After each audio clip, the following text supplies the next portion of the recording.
Assalamualaikum warahmatullahi wabarakatuh. Salam sejahtera buat kita semua. Hai anak-anak kelas 7. Perkenalkan, saya Ibu Suci. Saya akan mengajar di bidang studi PPKN, ya, khususnya kelas 7 dan 8 SMP Ragunan. Baik, hari ini kita akan melanjutkan pembelajaran ketiga, ya, menelaah bentuk-bentuk kerjasama dalam berbagai kehidupan di masyarakat, ya, sebagai bagian yang utuh dari NKRI. Dan kali ini fokus kita adalah pada bidang-bidang kerjasama.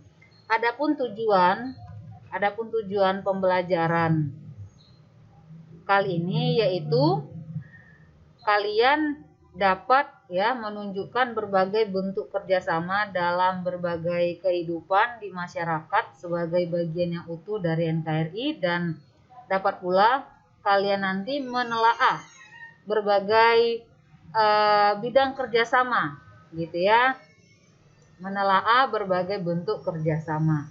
Baik, yang pertama adalah kerjasama antar umat beragama, dan yang kedua kerjasama di bidang sosial politik. Kemudian yang ketiga kerjasama di bidang ekonomi. Yang keempat kerjasama di bidang pertahanan dan keamanan. Oke, berarti ada 4 poin yang harus kalian pahami, apa-apa saja bidang atau bentuk kerjasama antar umat beragama, kemudian kerjasama di bidang sosial politik, ekonomi, dan pertahanan keamanan. Ya, oke. Nah, sebelumnya coba kita berpikir kembali, ya, yang mana tentunya kita punya tahu, ya, tujuan dari negara kita, ya, tujuan daripada negara kita ini sebagaimana yang tercantum di dalam alinea keempat pembukaan UUD 45, ya, yang berisi melindungi segenap bangsa Indonesia, memajukan kesejahteraan umum, mencerdaskan kehidupan bangsa, dan ikut serta melaksanakan ketertiban dunia. Dan kalau kita berpikir, ya, ketika negara menetapkan suatu tujuan, maka tujuan itu adalah tanggung jawab kita bersama, ya. Tanggung jawab kita bersama untuk ngapain? Untuk mewujudkannya. Nah, tanggung jawab bersama ini maksudnya adalah kita mewujudkannya, ya, secara bersama-sama, gitu ya, mewujudkan secara bersama-sama dan dikerjakan bersama-sama. Artinya di sini kita harus bekerja sama. Oke, paham sampai di sini? Nah, dengan bekerja sama tentunya pekerjaan, kemudian tanggung jawab itu akan menjadi lebih ringan. Iya enggak? Iya dong. Nah, oke. Jadi segala tujuan ketika dilakukan bersama-sama akan mudah untuk kita capai.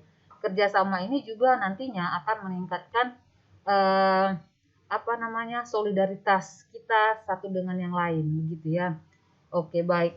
Nah, yang pertama perlu kita pahami apa landasan hukum bekerja sama, ya, antar umat beragama.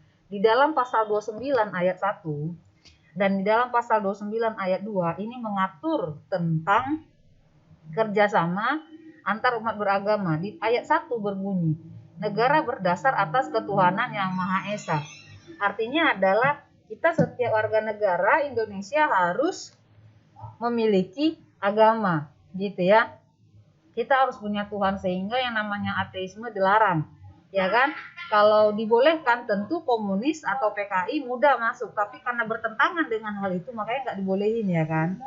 Nah, yang di ayat 2, negara menjamin kemerdekaan tiap-tiap penduduk untuk memeluk agamanya masing-masing dan untuk beribadah menurut agamanya dan kepercayaannya. Kerjasama yang seperti apa yang dimaksud antar umat beragama di ayat 2? Artinya di sini kita negara menjamin kita dalam beribadah dimanapun, kapanpun, dan dalam keadaan apapun, gitu ya. Di sini ada kerjasama antara negara dan individu dan kelompok, begitu ya. Oke, baik. Kita lanjut. Nah, adapun nilai-nilai Pancasila dalam kerjasama antar umat beragama ini sesuai dengan sila pertama, ketuhanan yang Maha Esa, gitu ya. Kemudian toleransi hidup beragama, kepercayaan dan keyakinannya masing-masing. Nah, kerjasamanya adalah kita saling toleransi, menghormati orang yang sedang melaksanakan ibadah, begitu ya. Contohnya apa lagi? Di sini kita bekerja sama dan tolong menolong tanpa membeda-bedakan agama, gitu ya. Jadi artinya kita bekerja sama, kita mau bekerja sama tanpa melihat dia agamanya apa, gitu ya. Oke, jadi walaupun agama saya berbeda dengan kalian, tapi kita adalah satu, Indonesia, begitu ya. Nah, ketiga di sini bekerja sama dan tolong menolong. Oh, ini tidak memaksakan agama dan kepercayaannya kepada orang lain, gitu ya. Jadi kita sebagai umat beragama nggak boleh memaksakan agama kita untuk diyakini oleh teman yang lain, begitu ya. Karena ya agama ini hal yang sangat sensitif, begitu ya. Hal yang sangat sensitif. Jadi gampang untuk konflik terjadi ketika agama itu kita singgung. Apalagi memaksakan tuh nggak baik. Oke, nah kalau di bidang sosial politik bagaimana bentuk-bentuk kerjasamanya? Yuk cekidot. Nah, yang pertama kita pahami dulu ya landasan kehidupan yang kita pakai sesuai dengan Pancasila, yaitu di sila keempat. Apa bunyi sila keempat? Iya, kerakyatan dengan hikmat kebijaksanaan dalam permusyawaratan perwakilan. Nah, artinya di sini kerjasamanya yaitu dengan menggunakan prinsip demokrasi. Kita kan demokrasi Pancasila tuh ya, yang mana kita ikut serta ya dalam kegiatan politik seperti memilih dan dipilih dalam pemilu. Nah, demokrasi di situ ya. Kemudian bisa juga dalam bentuk perwakilan atau musyawarah mufakat. Nah, di sini ada kerjasama ketika kita bermusyawarah untuk menentukan satu tujuan atau satu goal yang harus kita buat. Nah, disinilah letak kerjasamanya. Oke?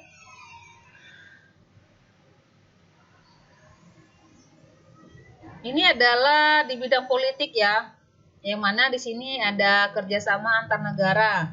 Nah, jenis kerjasama itu ada beberapa. Yang pertama bilateral, ini melibatkan antara dua negara.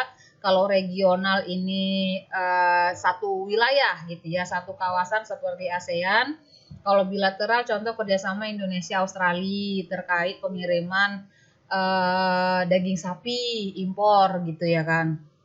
Kalau antar regional berarti di sini kerjasama yang melibatkan beberapa negara dalam satu kawasan dengan kawasan lain. Contohnya kerjasama Uni Eropa dengan ASEAN, ya. Udah jelas di sini. Kemudian multilateral ini adalah kerjasama dengan beberapa negara di dunia, ya kan? Beberapa negara di dunia. Contohnya apa multilateral? PBB, ya enggak? Nah. Oke, paham sampai di sini beberapa kerjasama ya. Tadi di bidang sosial politik ya, sosial politik. Nah, berikutnya adalah kerjasama di bidang ekonomi. Nah, apa landasan hukumnya ada di dalam UUD 45 pasal 23A ya, yang berbunyi pajak dan pungutan lain yang bersifat memaksa untuk keperluan negara itu diatur dengan undang-undang. Artinya di sini pajak digunakan untuk apa? Pembangunan nasional. Kemudian pajak juga dialokasikan untuk kesejahteraan rakyat. Oke, jadi pembangunan infrastruktur, kesehatan, rumah sakit dan lainnya diambil sumber dananya bisa dari pajak. Oke. Nah, menurut pasal 33 ayat 1 di sini tadi ada pajak dan yang kedua adalah koperasi ya. Kalau bekerja sama di bidang ekonomi ada dua ini, pajak dan koperasi. Maksudnya di sini, koperasi ini kan badan usaha yang mana tujuannya itu menggalang kerjasama di antara orang-orang yang mempunyai keterbatasan ekonomi guna mencapai tujuan bersama.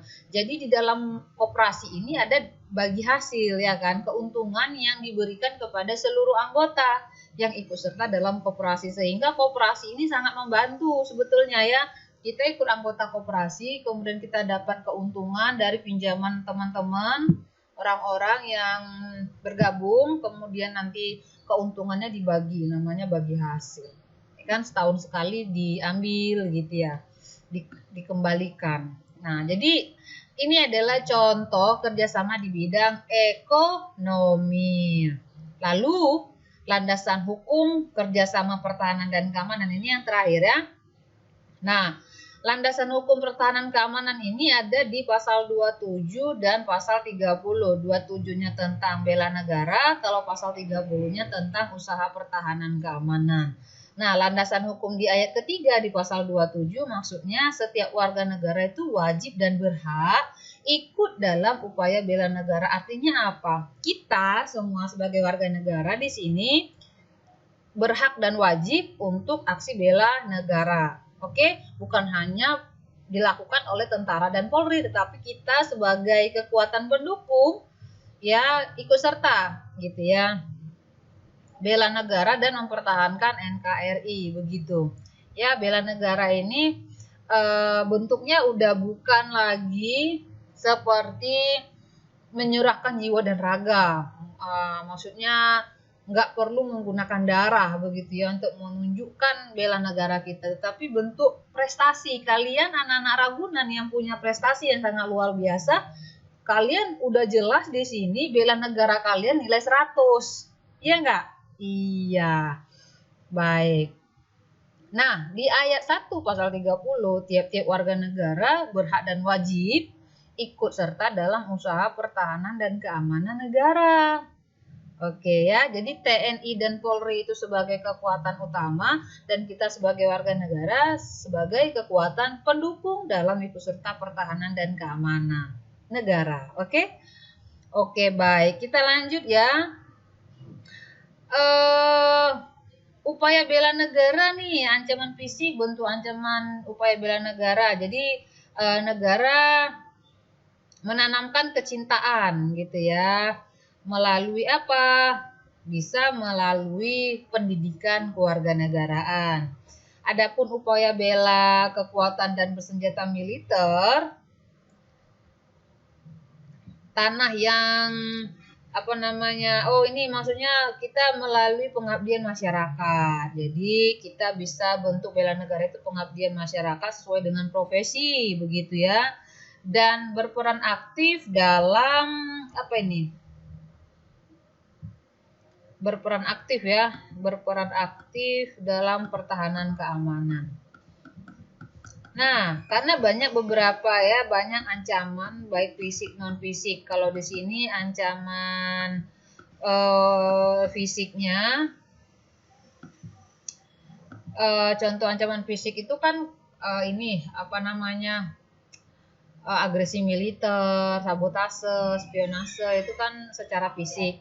Tetapi yang kita harus lakukan, kerjasama yang dapat kita lakukan adalah memajukan dengan berkarya ya, kemudian meningkatkan kesadaran dan kita juga meningkatkan patuh terhadap hukum, karena negara kita itu adalah negara hukum ya. Ingat pasal 1 ayat 3, negara Indonesia adalah negara hukum gitu. Jadi perlu kita menangkal pengaruh-pengaruh negatif kemudian yang kiranya dapat merusak keutuhan NKRI. Begitu. Oke, paham sampai di sini? Nah, jika paham, demikian saja penjelasan dari Ibu Suci. Ya, mungkin tugas dari Ibu Suci di sini adalah coba kalian amati begitu ya. Coba kalian amati di lingkungan sekitar kalian. Gitu ya. Kalian amati di lingkungan sekitar kalian ada nggak contoh-contoh kerjasama yang dilakukan di bidang sosial, lah ya, karena di lingkungan sekitar kalian apa yang udah dilakukan, kerjasama yang seperti apa yang dilakukan oleh orang-orang di sekitar kalian di aspek sosial. Oke, demikian saja pertemuan kita. Thank you for watching. Kita tutup dengan wassalamualaikum warahmatullahi wabarakatuh.